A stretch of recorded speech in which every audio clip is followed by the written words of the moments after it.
Hey YouTube, this is Shayla from Making Lemonade from Lemons, and today we're going to do something a little bit different than I normally do, and this is actually spanning over a couple of days because I had a lot of stuff going on, so I'm making the intro the day after I started the video. Anyways, I wanted to show you guys a couple of things that I just got done, so excuse some of the mess. I'm still working on doing some organization. Not only here in my dining room, but also downstairs in my basement, which is a partially finished basement. And you probably hear the bread machine, my mixer, my stand mixer over there going. I've got some bread kneading, so we're pretty busy over the last few days. Anyways, I'm gonna turn you around and I'm gonna show you what I have here. Okay, so everybody would normally just know this as a dresser, but I am going to repurpose this as like a buffet, which like I said, excuse the mess, I'm still trying to organize things. We are having to move around some things in the kitchen cabinets as well as in here. But one of the things I wanted to show you guys, that the reason that I am using this as a buffet, even though it doesn't have doors to open, but it has drawers instead, I actually like this in fact, whenever I redo my kitchen in the distant future, I would love to have drawers instead of doors on my lower cabinets. So we're going to put silverware and plates, bowls, that kind of stuff in here, just paper stuff.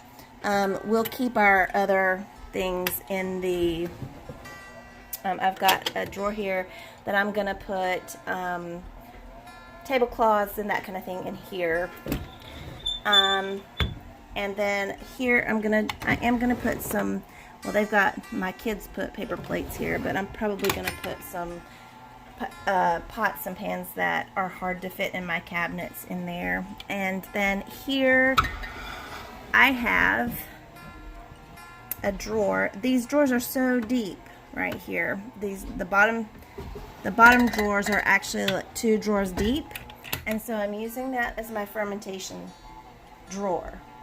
And then I have cups and mugs in these that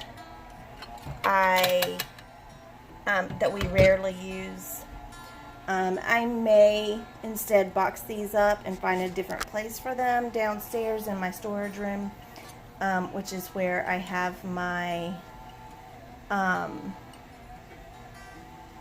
that's where I have my pantry, which is what I'm going to show you here in just a little bit. But I'm going to refinish this. It'll be a different project that will be later down the road, but I'm going to refinish it, probably paint it, and I'm going to remove those handles. I've got one over here that already is missing a screw, but I'm just going to replace the handles, so with like oil rubbed bronze handles that will match the ones that are in my kitchen. So what I'm going to do is I'm going to take you downstairs here, and I'm going to show you my pantry downstairs that I've been working on getting organized. My kids helped me organize it, and show you what we have canned for the year, as well as stocked up on some other items from the store. So I'm gonna take you downstairs and see you in a few minutes. Okay, so this is what we have got this year. We are still working on straightening everything up. Like I have a pumpkin up there that's going to need to be processed and that kind of stuff. Those Mylar bags up there are rice and oats that I still have to do something with. Well, I just need to find a place for them. And like I said, it's kind of messy. Like, I have water there, and I have some Targets there, and then I have a whole bunch of books and everything there. So we're still in the process of straightening everything up and organizing this. But I thought I would show you guys.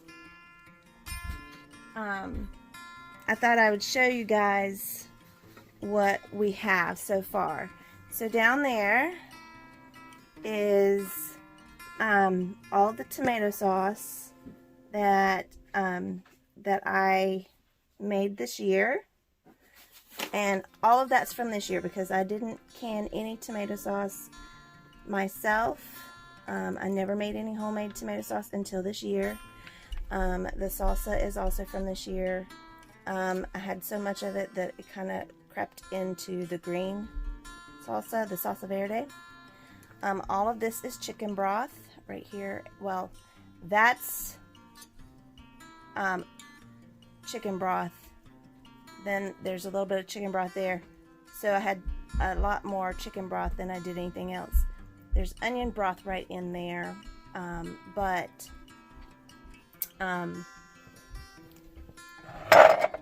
it's onion stock. This is the chicken broth, and this is a chicken broth that was made from a roasted chicken, so you can see the darker color. And then here is the onion stock that was just made from cutting up, 10 pounds of onions and simmering them for a while in some water and everything. So that's gonna go in soups and stews and that kind of thing. So and then I had a couple of small cans of chicken stock, and then this is apple butter, and this is actually last year's apple butter. I haven't made any this year, so we haven't eaten as much apple butter this year as we normally do. So I'm probably not gonna make any, or if I do, it'll be a lot less this year. This is chicken thighs that was from the bone.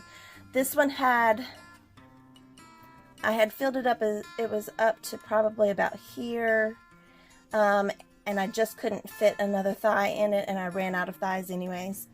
But like this one, that's got 3 thighs in it. And this one only has 2. And I believe this one only has 2 as well, because I just couldn't fit them in. This is cubed chicken, and this is also cubed chicken. This is my pork. This is Boston butt, and oh, I'm sorry, this is not cubed chicken. This is cubed. It's cubed pork, but it is the pork loin, not the. It's a big pork loin, not the Boston butt. This is the Boston butt, and you see it's darker. This is beef, and it looks very similar in color to, it's just a slightly darker than the pork butt. And then I have some ground beef. I only have 2, so I need to get some more. I need to can some more. These are all I've got these 2 and 1 more of partial row of pinto beans. I have 1, 2, 4.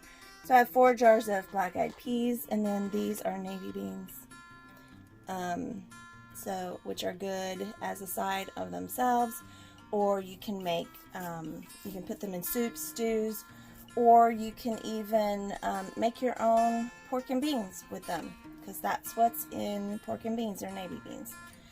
So you can do that.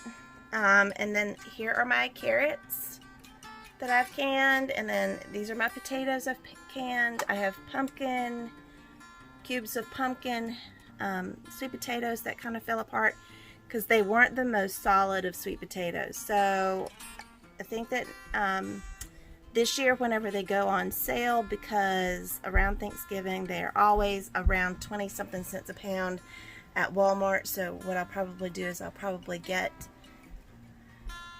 a whole bunch then and can them up.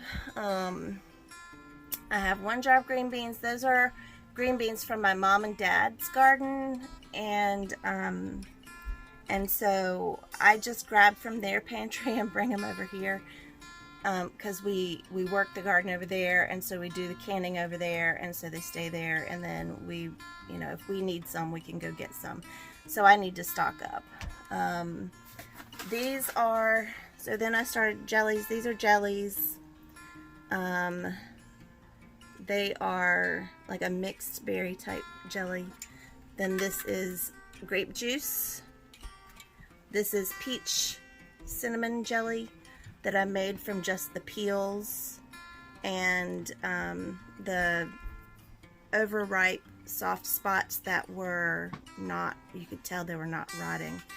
And then this is apple cinnamon jelly, and yes, it's in quart jars because I have a family of 5, and generally whenever we open a jar, it doesn't last very long, to be honest. This is pineapple jam, and I only have 1 jar of it. I need more. And this is like a syrup. It's a peach syrup. Alright, and then over here I have a lot of my appliances, and my kids are going crazy upstairs.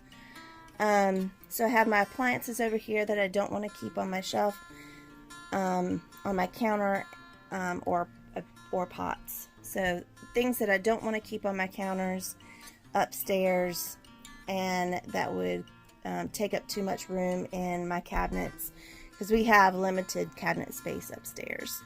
Then I have things that I had bought from the store. So there's oats and crackers and pasta, dried pastas.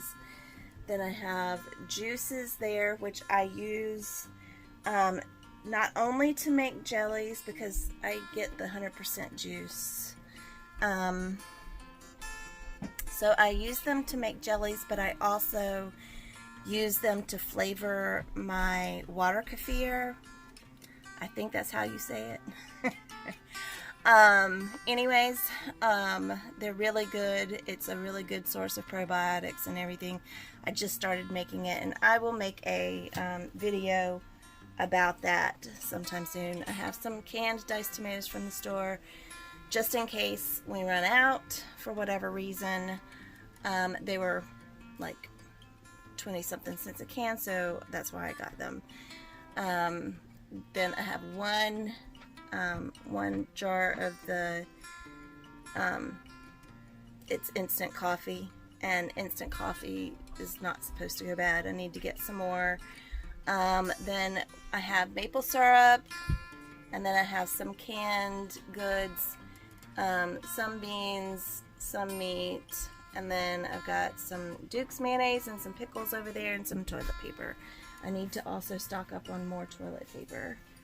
And then on my top shelf, is my freeze-dried stuff. As you see, it's just mixed in together right now, but I've got tomato powder, and I've got corn, I've got diced potatoes, I've got some meat products, and then other veggies like I've got the bell peppers and cheese products and sauces and that kind of stuff. I do have a few of these freeze-dried meals, pre-made meals, but I'm just really not fond of those because I just I found them to be too salty to my taste. So I prefer getting things that are ingredients instead of meals. Yeah. Same thing with my canned things that I canned myself. I'm an ingredient canner for the most part. I do plan on making some chicken soup so that if if any of us are sick, we can just break it out and we can add rice or pasta to it after we open it up. But anyways, other than that, I'm pretty much an ingredient canner. But we choose to use Thrive because Thrive is, I mean, if you look at the packages, it says, let me see if I can get one of these down. I'm short, so it's hard to reach. But just like these bell peppers, if you see where it says ingredients, red bell peppers. So there's nothing in here except red bell peppers. The only thing that you do need to understand, though, is that it is prepared in a facility that handles milk, eggs, soy, wheat, and coconut products. But it only contains red bell peppers. So that's one of the reasons that I like to use Thrive, because they have a lot of good stuff. It's pretty affordable. I get the pantry cans because I'm just doing a little bit along until I can get a good stockpile of stuff. But this should last us, as my family, it should last us a few days, maybe a couple weeks. The freeze-dried, just the freeze-dried itself. But with all the other stuff combined, it should last us a few months, I think. Maybe even a year. No, it wouldn't last us a year. Definitely not last us a year. But it would last us quite a while. And I'm trying to expand here in the next year. I hope to add another couple of racks like this so that I can rearrange even better and store some more stuff, because I'm going to start canning even more as time goes on. I'm hoping to have enough greens that I can can some greens, that kind of stuff. I just hate to rely on my freezer, because we have had freezer outages where we lost everything in the freezer. So because we didn't know that the freezer was not, that it was, the breaker had blown. And I had to clean up the mess. Yes, Isaac had to clean up the mess. I know. So anyways, so I just wanted to show you guys a little bit about my pantry, what I have gotten done in the way of storing food items and that kind of stuff. This is what I worked really super hard this year, canning the potatoes and carrots, and I worked hard on making that salsa that, almost everything in that salsa except the onions came from our garden. So should have used some onions from Grandpa's garden. We didn't have enough. It wouldn't have been enough. We didn't. Yeah, so we need to grow more onions next year. That's what we need to do. And I'm trying to. It's really good salsa, though. I've got some planted. But anyways, so thanks so much for hanging out with us today, and we'll see you soon.